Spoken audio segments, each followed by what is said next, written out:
Welcome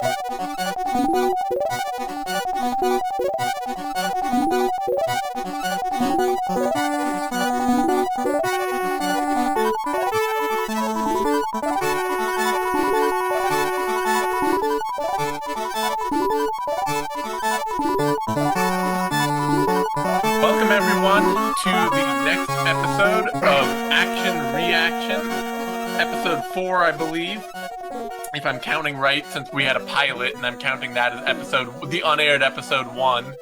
Yeah, the secret episode, we'll release it when people send us just a ridiculous amount of money for it. That's going to be something to unlock on our Patreon. We're going to have one of those. Every podcast has one, right? Yeah.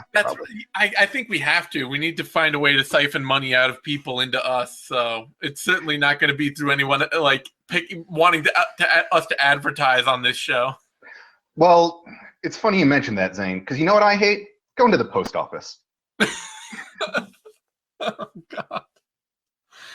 Oh, God. No. You do not hate going to the post office. You do not have trouble figuring out what to cook on regular weeknights. You sleep fine. And for God's sake, I sleep on a sleeping bag on a tile floor. You do not need somebody to send you a box of fucking clothes once a month. Or snacks. I can figure out how to find some fucking snacks, you lunatics.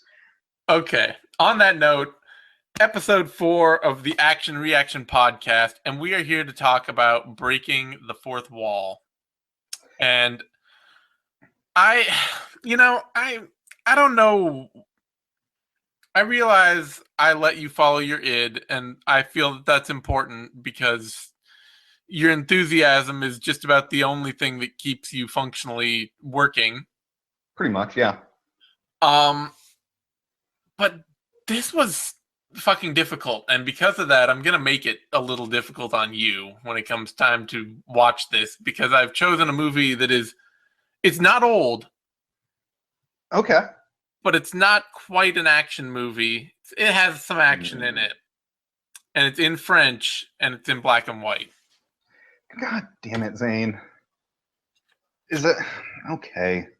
You need culture. I'm working on culturing you. This is how you get cultured. And this is what happens when you pick shitty themes. You talk about breaking the fourth wall. You know how many good movies break the fourth wall that you haven't seen? There's like Goodfellas. I know you've seen that. There's Kiss Kiss Bang Bang.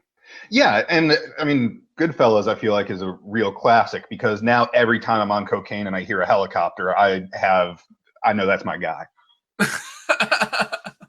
Or there's Goodfellas too, The Wolf of Wall Street. Oh, yeah. I like those movies where the good guys win. Those are not movies where the good guys win. Those are like movies where the dudes you most easily identify with win, and that's a lot different. Maybe, yeah. The drugged up asshole wins, and that resonates with you. You know, actually, that could have been our theme for this episode. And okay, so I need to know then. I'll tell you what I picked later, but I'm trusting that you actually. I mean, Kiss Kiss Bang Bang is right there. It's a good modern action movie. It's a good movie. I'm trusting that you at least picked something that good. I would say so, yeah.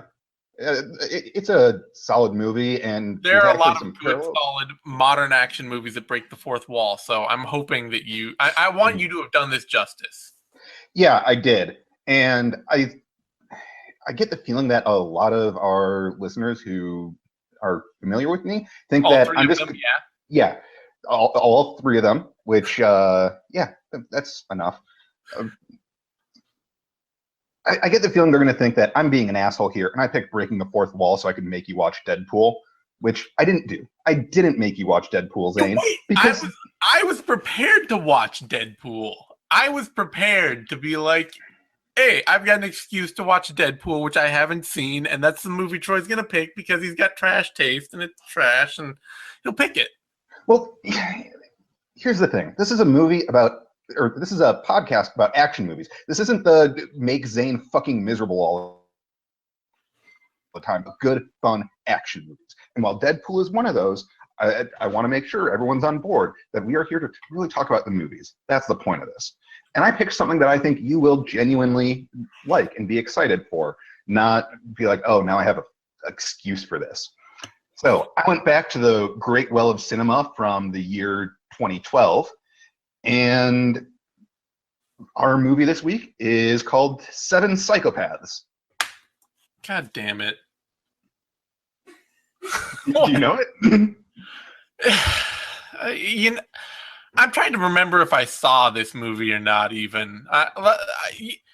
Keep talking about it while I try to remember if I saw this cinematic abomination that you're now putting me through for breaking. Well, the reason I thought you would like it is I know that you are a fan of another movie with a similar cast. This is reuniting with director Martin McDonagh after their 2008 hit In Bruges. Fuck you. I know you know how to say In Bruges, you ass. I mean, I don't know. I haven't watched it. But some European shit. You haven't watched In Bruges? No, of course I've seen In Bruges. There's the little guy and the Colin Farrell's drunk all the time. That's great. There's a race war brewing. Yeah. And you're an inanimate fucking object, Zane. No, okay. I may have I have a dim recollection of Seven Psychopaths, but okay. Well, prepare to fall in love all over again. Okay. Why this, man? So there's a cold open. Two guys talking about getting shot through the eyeball. They're assassins. They're waiting for a lady that they're going to kill because that's what they do. And in the middle of this conversation, some masked figure just calmly walks up behind them, puts bullets in both their brains, and drops a Jack of Diamonds cards. That's our first psychopath of these seven psychopaths, the Jack of Diamonds guy. And also, 2 bodies in 3 minutes of this movie. We get to the action quick. I know that is your métier. You're very quick on the trigger and can't stand waiting. If I had a nickel for every time I'd heard that. You're the kind of guy who says first when he's having sex. I mean, look, get in, get out, get on with your life. We're not here to waste our time. I just don't think it's appropriate that you try to high five your dates afterward. Neither do they. Okay, so I first of all, I want to talk a moment. I want to ask you, because before you recount the entire movie to me in pieces, which I know is what you want to do. Yep. What is important to you about the idea of breaking the fourth? Like, what do you get out of a movie that breaks the fourth wall? You know, I feel like it's less of a theme than a technique, but when we're talking about action movies, we do need to be on watching. And I think a big part of that is we have to suspend our disbelief a lot for certain things. And I appreciate movies that respect us well enough to be like, yeah, we know what we're doing, and we want you to get that too, and really forces a reflection on the genre and the piece of art itself. Does it help too that it's often in modern action movies? Does it help you a lot that it's often really lowest common denominator hand holding for people with low attention spans? I don't know if that's a factor. I mean, I'm sure some audiences appreciate that, but you know, I like it as an artistic device. Mm-hmm. Yeah. I totally buy that explanation. Well, this movie actually does it pretty artfully. Does it now? Yeah. So talk me through artful fourth wall breaking. So first we meet our protagonist, Colin Farrell, very hungover, and much like Colin Farrell in real life, I believe. Yeah, it wasn't a stretch. No. Which, way to be racist against the Irish. That's nothing about Colin Farrell being Irish. I just like to think that in most movies he doesn't get a script. They just bring him on set and film him. There's a lot of actors in this movie who do exactly that. Like they're playing to type in a very beautiful way. Speaking of which, the next character we get is Sam Rockwell acting like a douchebag. He's just talking about, how he got in a fight with some people, how he's fucking a lady he can't tell Colin Farrell about, and how Colin Farrell's girlfriend is a bitch. And we also find out that his career is kidnapping dogs and then waiting for wanted signs to go up, at which point Christopher Walken returns them to the owners and collects their reward money. Oh, what a beautiful world they've created. What a beautiful world Martin McDonagh has created with the help of Hollywood. It's really great. And we also, this is a future plot point, but we find out Christopher Walken's wife is in inpatient cancer treatment, but she's doing pretty good. Looks like it's about to go down. They're doing real good. So then we have here's where the fourth wall breaking-ish starts, is Sam Rockwell is asking Colin Farrell about the screenplay he's writing. Do you want to guess the name of that screenplay? Is it Seven Psychopaths? It is Seven Psychopaths. And got it in one. I'm pretty proud of myself on that one. Yeah, I mean, I really set it up. Hey, don't take my credit for me. That was all me. Fine.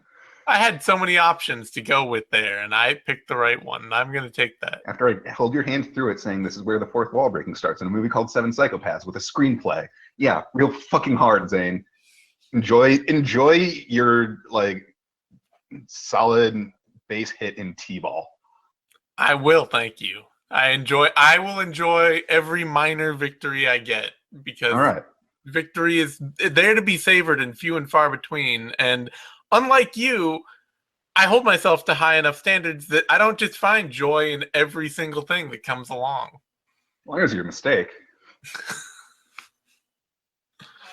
I try to live a life, a contemplative life. You're the one talking about fourth wall is contemplation, so. I mean, it kind of is. So anyways, we get Colin Farrell's problem with the movie about the seven psychopaths. He can't really come up with the psychopaths. Like, all he's got is, he has the idea of a Buddhist because he wants it to be about peace in the end or something. And that's all he's got. He's an alcoholic. It's a problem. And Sam Rockwell shows him a news story about that first scene with the, what's it called? The Jack of Diamonds killer. Just a serial killer who only kills high-level Italian mafia and Yakuza people. And yeah, it's a good psychopath. That's going in the script. It says Colin Farrell, the guy. The guy that Colin, does he have at least have a character name? I mean, I know I tried to do this with character names and could not keep them straight.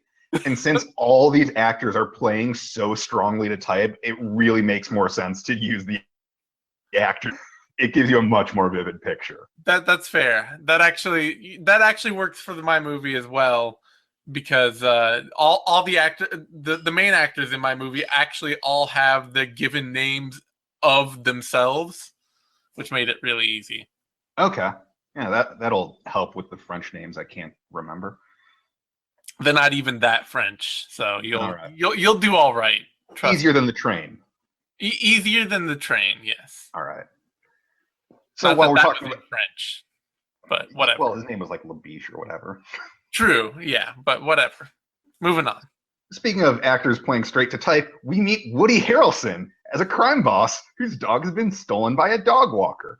And he's threatening to murder a lady over it because we're going to find out that he's a psychopath too. But right before he does that, henchman played by, and I don't know this actor's name, but the coke dealing cousin from The Departed, says, "Hey, some dogs got stolen around here, and let's look into that." I'm like, okay, that's reasonable.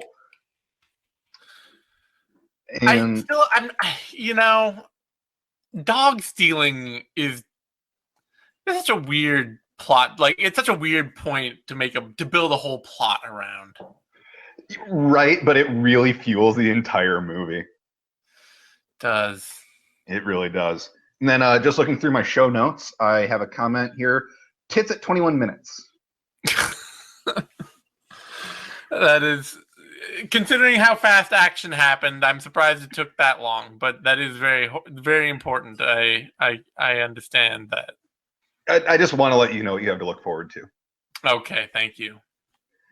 So one of the real strengths of this movie is when they do go into like real stylized sequences talking about the psychopaths, and you get like really good kind of like mini stories into this movie. And the first one is here where they just tell a story about a murderer who killed some Quaker's wife. He ended up in prison and then found God in prison and was released in 20 years and is actually kind of a good guy after that. Like, okay, murderer, but does his redemption, does what he can on his time on Earth. But this Quaker is stalking him nonstop. He is just looming, leering, and making his life hell. And after about a decade of this and the emotional suffering from it, the original murderer decides he's got to go to the one place where the Quaker can't follow him. He is going to hell. And so he commits suicide, since suicide's a sin. And he sees that as his relief. That's his one way to get away from this lunatic stalking him. And the last thing he sees with his dying breath is that Quaker cutting his own throat to follow him to hell. Solid. Good story, right? It is. So, because I have the feeling you're about to describe every psychopath to me in detail. I'm not. Okay. I just wanted to set up, like, there's some really interesting, fun stuff in here. There is. I want to ask you, though, which psychopath then do you identify with most? One of them is Tom Waits holding a rabbit. So maybe that one. Do you think that's actually the most you, or is just that the one you wish you were? It's just my favorite because just picture Tom Waits telling a story about him dextering his way through the 60s run. You know, you're not picturing it because you're going to watch it. You haven't seen. I'm sure you haven't seen. Oh God, what's Book Down of Eli? by Law? No, he's great in that. You probably haven't seen Down by Law, but you need to see No. Down by Law. Well, make an episode about it. No, it's not an action movie, so I'm not gonna. Oh. I can't help you on this, but it's a crime. It's a prison escape movie by Jim Jarmusch, and it's very good. And Tom Waits is fantastic in it. Okay. Which I still feel like his best role was the shopkeeping Book of Eli. Of that movie, God, you're gonna make me watch that again. Totally am. Oh, fuck you. So just continuing to establish, like, here's where the movie starts really rolling.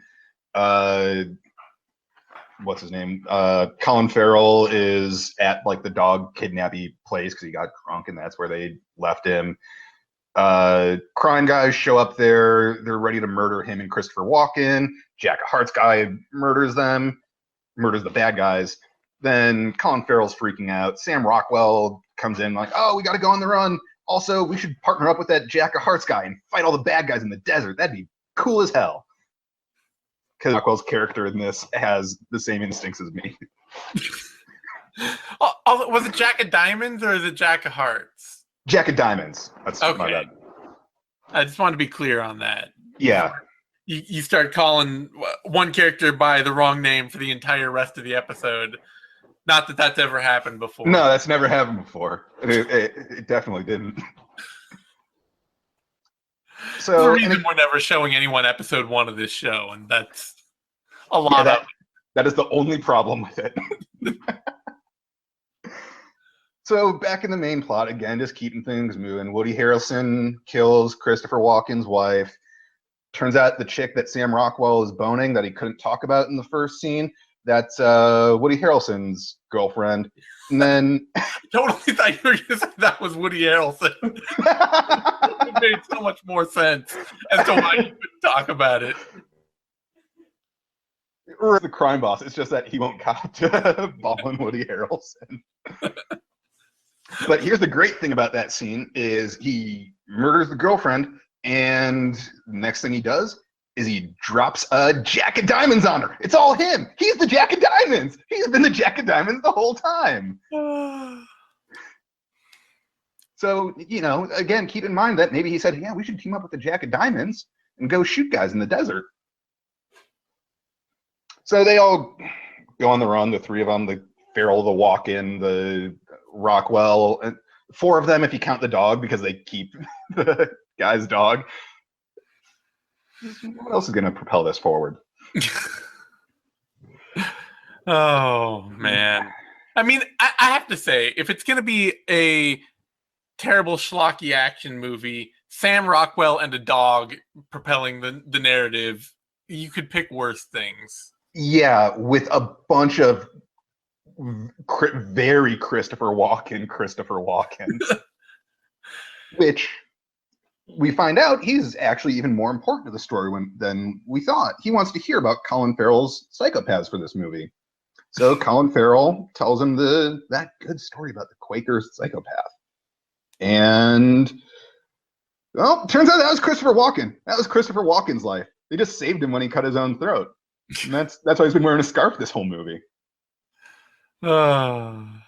Also, and the reason he knew it is because he was just fucking drunk, and Sam Rockwell told him one day, and he's like, oh, no, it's a character I made and I invented. He's really a mess. Any questions, or is this all tracking? No, I mean, you're a bit frantic and a little bit, so you know, a little bit of the Philip J. Fry talking about space battles, eating pancakes. Pew, pew, pew. No. Yeah. But I have a reasonable handle on this. I mean, the idea, I like the idea because it's, you know, at least it's sort of like it's like the super low class version of adaptation, right?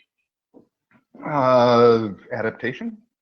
You know, the Kaufman movie, Charlie Kaufman movie about the guy who has to write a screenplay about the book, the Orchid Thief, and the movie itself is Charlie Kaufman writing the screenplay about the Orchid Thief, as he was tasked to write the screenplay about the Orchid Thief.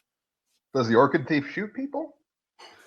Yeah, I think somebody gets shot, at least one person in that movie. Oh, if it's only one, then I don't know if I'm making this an investment. But it's new. You've seen adaptation, right? It's maybe. Oh God. I drink a lot, Zane. Okay. Yeah, it's true. It does. It does maybe only involve one or two people dying and a lot of dialogue, which means that I could easily see you blacking out through it. Yeah, that does sound right. Although, to be fair, this movie is very dialogue heavy. So, like when you mentioned Kiss Kiss Bang Bang earlier, there's a lot of them trying to be like kind of Shane Blacky with like quips and stuff like that. The dialogue's fun. Have you considered that, like, maybe finding some like emoji generator or something that you could put in the corner that would just show random like images and smiley faces to keep your attention wrapped towards the screen for talkie movies? I mean, maybe, but I legitimately have like the object permanence of a 3-year-old. Yeah, I'm saying, like, find something that just like pops up a random, you know, well, it's you, so like a penis or, you know, like a pair of boobs, and every now and then just flashes on screen, so you have to keep watching the movie to like find out when the next random thing is gonna pop up. Yeah. Huh. That'd be an interesting reward system. Someone should invent that. We should invent that. We have a patent on it. That is patented. Patented, trademarked by me and maybe you, but only because you like the idea. Yeah, registered trademark. We even got it registered. Nobody can use this. There's a name for it. We just don't want to tell you right now before our official launch at CES. All right. So, anyways, movie. Yeah, movie adaptation, but with lots of guns and a whole, very much less Paul Giamatti. Yeah, there's no Paul Giamatti in here, and although I don't think this movie needs improvements, that definitely would be a good note, is add some of the Giamatti in. Yeah, he would have been a good psychopath to add, especially if Yeah. he just like ported a slightly crazier, more obsessed version of his character from Sideways. Is that the wine one? Yeah, that's the wine one. Okay, yeah, do that. So anyways, here's where the movie really telegraphs to you that it's super self-referential, and they have a conversation about the screenplay, and Colin Farrell says it shouldn't be violent. It should just be like a traditional revenge movie for the first half. Then they just go to the desert and talk. Which is what they do. That's a very solid break of the fourth wall, I'll admit. I mean, I feel a little bit... I mean, I guess since you didn't pick Deadpool or Kiss Kiss Bang Bang, I shouldn't say that you just stumbled across this one. But it does feel like you've actually stumbled into a very subtle and solid use of the theme this week, which is surprising. I feel a little bit like I'm succeeding. I feel a little bit of fatherly pride here. Like I said before, this is the action movie podcast, not the piss off Zane Simon podcast. I want people, our readers or listeners, to trust that they're coming here to get the best action movie takes that we can give them. Not just Ryan Reynolds' bare ass and him turning to face the camera. If we're doing that, then I'm doing Blade 3. Oh, God. Please don't ever do Blade 3. I can handle Blade 2. I can survive Blade 2. Mostly because Guillermo del Toro is attached to it. I can't imagine why, but it at least meant that we got cool, unhingy vampire shit. And some good Ron Perlman. Yeah, and some good Ron Perlman. So I am impressed. I am reasonably satisfied by your pick, and I will watch it again because I saw it once long ago, and I have no recollections of any of it. So do you have any last thoughts before I cut over to mine and then make you experience real actual class and sophistication? Yeah, I do want to point out that they don't just talk for the rest of the movie, because why would you end it there? The last 30 minutes is Sam Rockwell going apeshit, setting their car on fire, calling the bad guy, telling him where to come, and because he says the movie should end with a shootout, and it's going to end with a fucking shootout. And they do a lot of really fun stuff with that, spoil each beat of it, because the way it builds is just fantastic. But it's great. And then there's also a scene where Rockwell talks through what would be the best shootout to end the movie as the script they're talking about. And I swear to God, it is basically them doing 5 minutes of our podcast. Oh, which means that so who's the painfully overburdened, slightly despondent one? In this case, you are the drunk failed writer, unfortunately. Okay, that does sound right. Yeah, and I am the fucking lunatic who brought peyote and guns into the desert, because if we're going down, that's how it's going down. Okay, that's fair. That does feel like a fairly accurate representation of this podcast on film. Yeah, and see what I did here, Zane? Now we're breaking the fourth wall too. I thought about this theme. That I am really, really very proud of you right now. I'm impressed. I'm radiating. I'm glowing. If people could see me at home listening to this, they would know that I'm glowing. So I'm now going to talk about the movie I brought to the table for you to watch this week. And like I say, I struggled with this. I almost picked a movie called Blast of Silence from the 60s. It's a pseudo film noir, one of the last film noir, a small budget film about this hitman who goes off the rails. And the only reason I think of it as kind of breaking the fourth wall is the whole movie is narrated in second person, which is really weird. It's a narrator talking directly at the character the whole time. Okay. That's Um, strange. yeah, but I didn't pick that because it's not quite like the character never responds. There's not really that interplay that makes it clear that it just isn't right. So instead, I picked the Matthew Kassovitz 1995 movie La Haine, or Wow. Hate, as it's also known. Okay. That really brought me back around.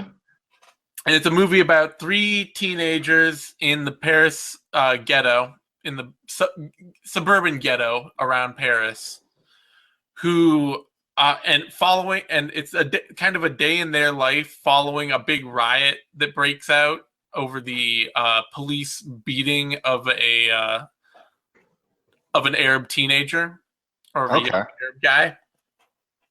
The French just fucking love that theme. Well, this is kind of the movie that made the French love that theme. Honestly, like when it came out in 1995, a lot of French critics were like, "This is so unrealistic."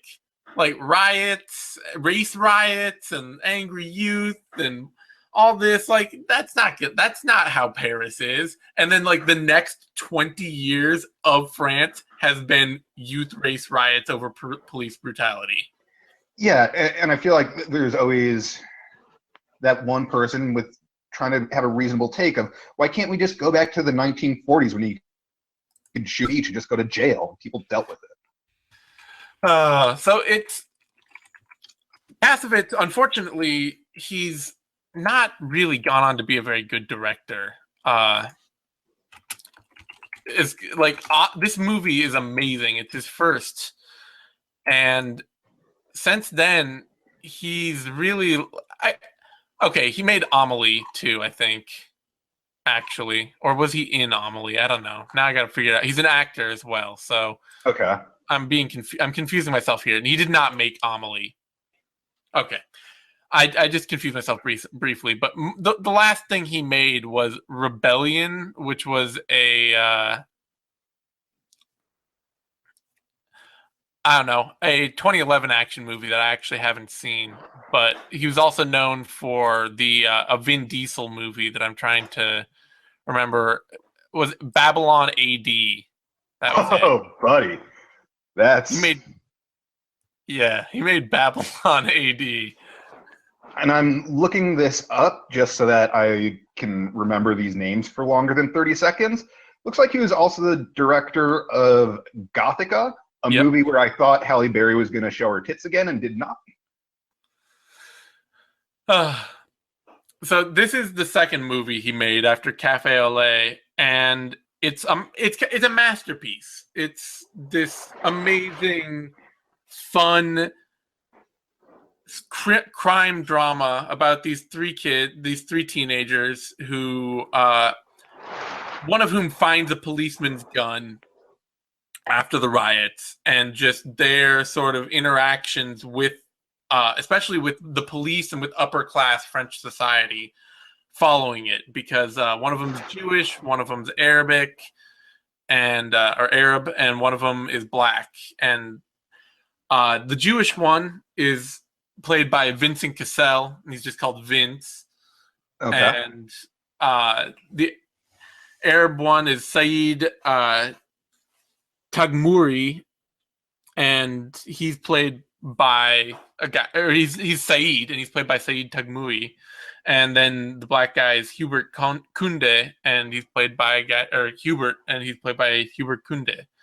And I think you're supposed to say African American. they can't be African American if they're French, dude.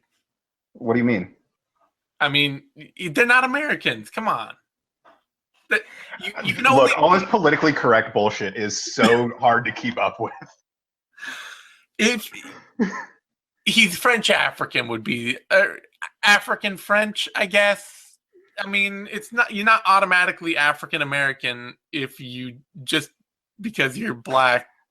No. Save it for your Tumblr. Okay, you know what? No.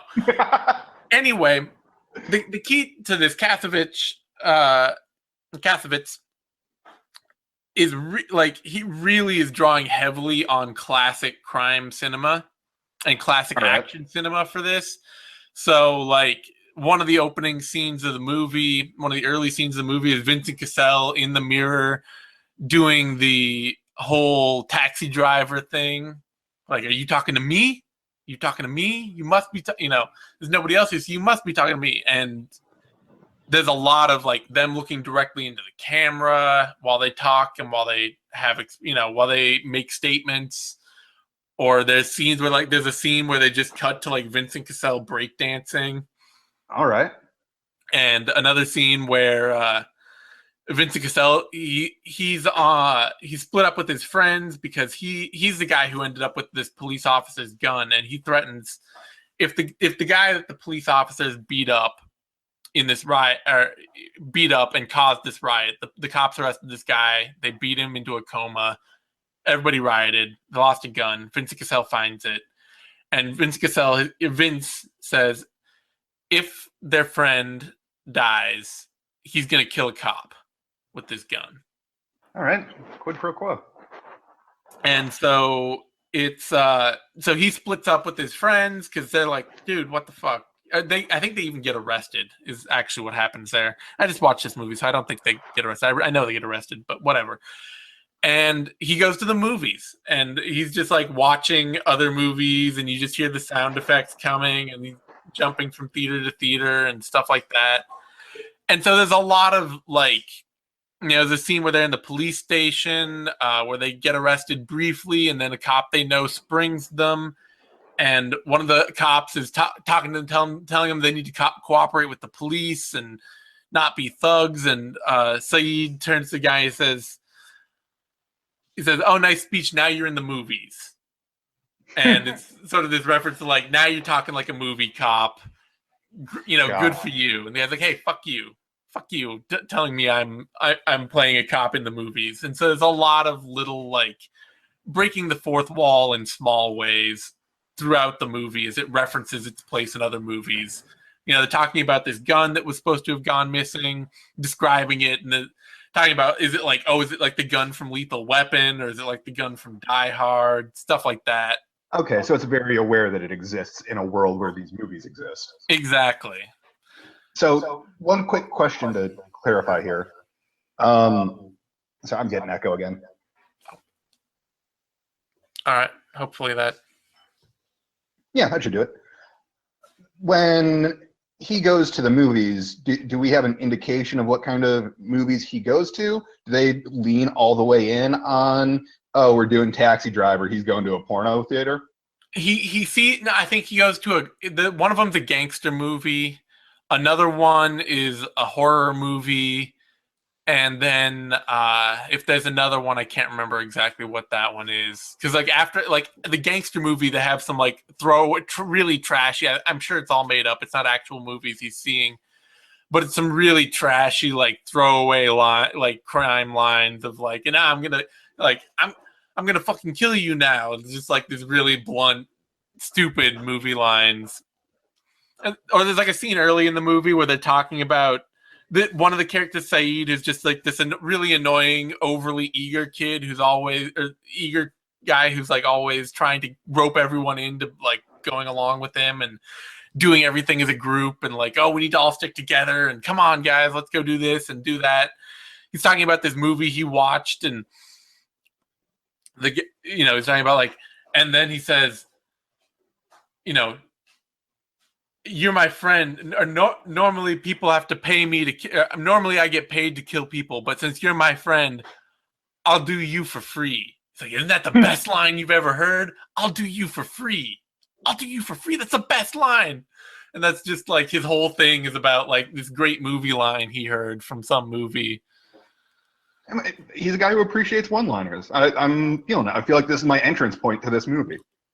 The whole movie is mostly about them doing drugs and running around the ghetto and fuck the police. That's like the major theme of this movie is them fighting cops and doing drugs and running around.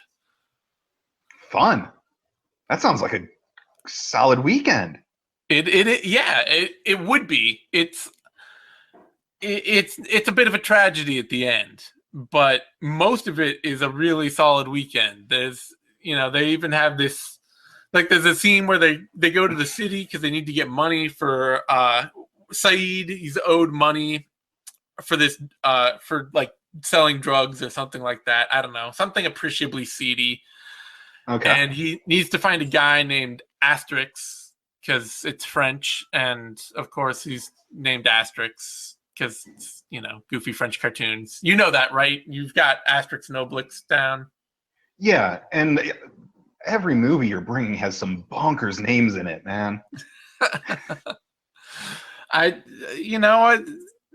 do what I can. I'm expanding your horizons, and this is the road I go down. I can't control the names. I'm just trying to bring you good movies. But anyway, so they go find this guy Asterix, and he's like this skinny, coked out,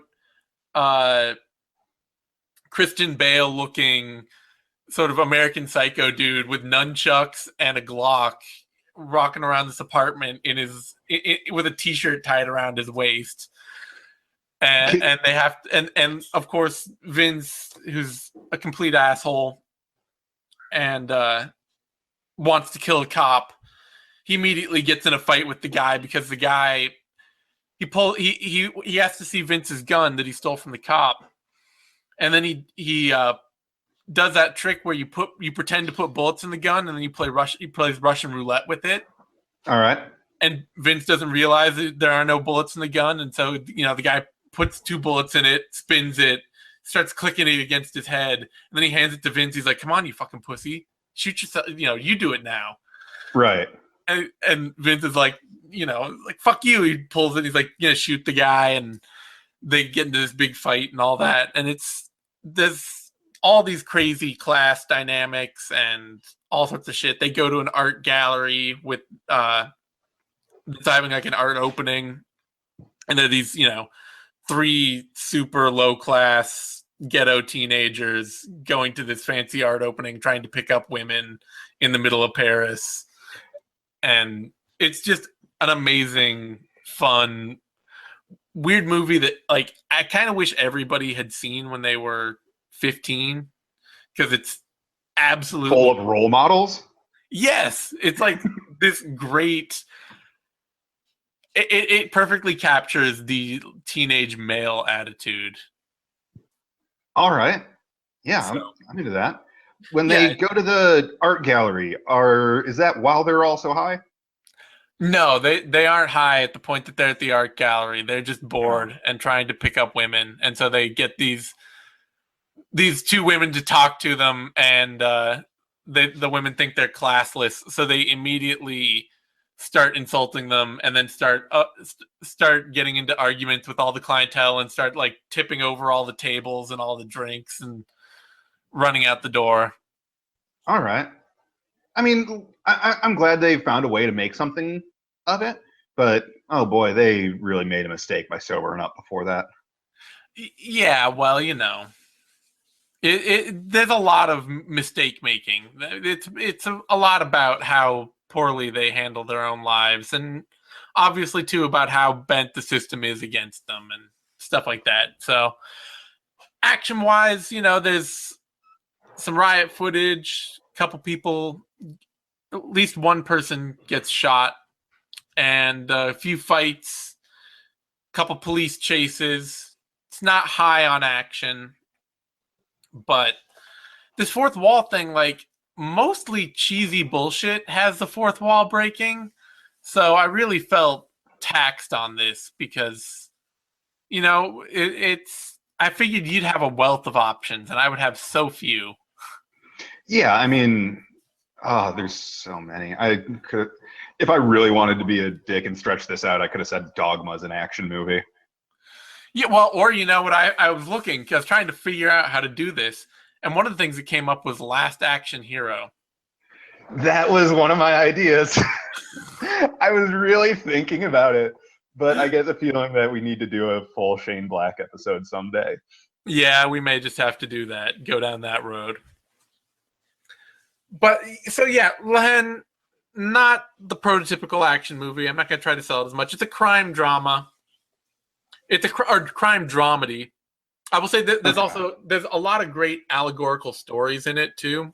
It's one of the other things before we close up that I find really cool about the movie. Like they're in a bathroom arguing over Vince's plan to kill a cop and shouting at each other. And this old guy's been in a bathroom stall the whole time, and he walks out, and he's really short. I can't say he's a dwarf or anything, but he's like 5 foot or like 4'10" or something. And he's like, "Oh, nothing like a great shit." And let me tell you guys a story. It's not about, it's about a friend of mine. I was a political prisoner in Russia, and we were being sent by train across Siberia during while I was locked up. And a friend of mine, he was really shy, and he when you're on the train, they don't stop. You're all packed in a car, and it only stops to get water in the engine. And you're going across Siberia, which is a big frozen barren wasteland, and so you can't take a shit because you can't shit in the train car. You're all packed together. That would be horrible and awful and disgusting. So whenever the train stops for water, everybody has to jump out and take a shit, and then jump back on the train because the train won't wait for you. And you don't want to rush it. What? You don't want to rush that thing. You don't want to be rushing your poops. Yeah. But so this one guy, his friend, was really shy. He couldn't poop in front of other people, and they all had to jump out and like poop at the same time. That was their only option. And so when they jumped out, he went behind a bush to take a shit, and the train started leaving, and they all ran and jumped back on the train, and he's running behind the train trying to catch up to the train. And he's got his pants around. He's holding his pants up with both hands as he's trying to run and catch this train going across Siberia. And every time he reaches out to grab onto the guy who's telling the story's hand, he lets go of his pants, and his pants drop around his ankles, and he has to pick his pants back up and run back up across the train, or run back after the train. Oh, it's a great slapstick bit. And he keeps dropping, he keeps running up, reaching out his hand, dropping his pants, picking up his pants, running back. And so the guy's telling us, he says, what happened to him? The guy says, nothing. He died. He froze to death. Oh. That's... Because they're political prisoners in Siberia. He couldn't catch the train. Yeah. Oh, that's not the way you want to go. No. Dick out in Siberia? So that's sort of the tone of this entire movie, I will say, basically. It's like a fun, cool story where you're like totally engaged in it. And you're like, what the fuck? Also, like, I totally buy, even before that story, I buy the guy's premise of nothing like a good shit. Because, like, especially in France, like, all their food is butter and cream. Like, you get out of that most of the time. So, yeah, I get it. Well, on that note, you have something to watch. I have something to watch. And we will be back to talk about what we watch. Do you have any final thoughts before we close up? I am a little confused. I'm looking up this movie, and I don't understand how it's called Hate with music by Assassin. And it's an action movie. That seems a little confusing. It's a crime drama. Action is a little touchy. I couldn't find a good action movie that broke the fourth wall that I didn't think you'd seen. That's fair, and I did take the 7 Psychopaths off the table from you. You did. And, because otherwise I would have talked about Kiss Kiss Bang Bang, and then what would be the point? You'd just be sitting there jerking off the whole time. And I really would. Oh, yeah. It's so great. So I have to enhance your mind a little through a fun crime dramedy that is a lot of fun and has awesome music and has some action scenes to it. They beat up a skinhead. They beat the shit out of some skinheads. Every time you're bringing in Nazis getting punched, that's the real highlight of what you're doing here. It's true. So I feel like those are the questions that I need to ask you in the episode. Is this movie in color? Is this movie in English? And when does the Nazi get punched? no, and about an hour in. Okay. I mean, I feel like if I'm telling you when the first kills and the first hits are, I want to know when the first Nazi gets punched. Fair enough.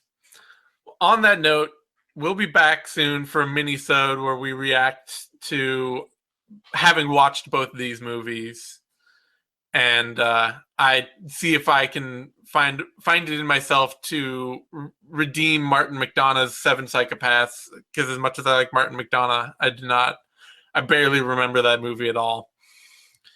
And you can find me on Twitter in the meantime. You can find Troy at These Ain't Time. You can find Troy on Twitter at PDLMMA. You can find our podcast at Action Reaction on SoundCloud. Or actually, I don't know how you'll find it on SoundCloud. It's under me, Zane Simon. So if you have any problems finding it, just send Zane a tweet every hour on the hour asking, "Hey Zane, where's the podcast?" And eventually it'll get through. Yeah. Just make sure you do it all the time. All the time. So on that note, thanks everyone for joining us, and you will hear us. We won't see you or talk to you ever. Until next time. Bye, everybody.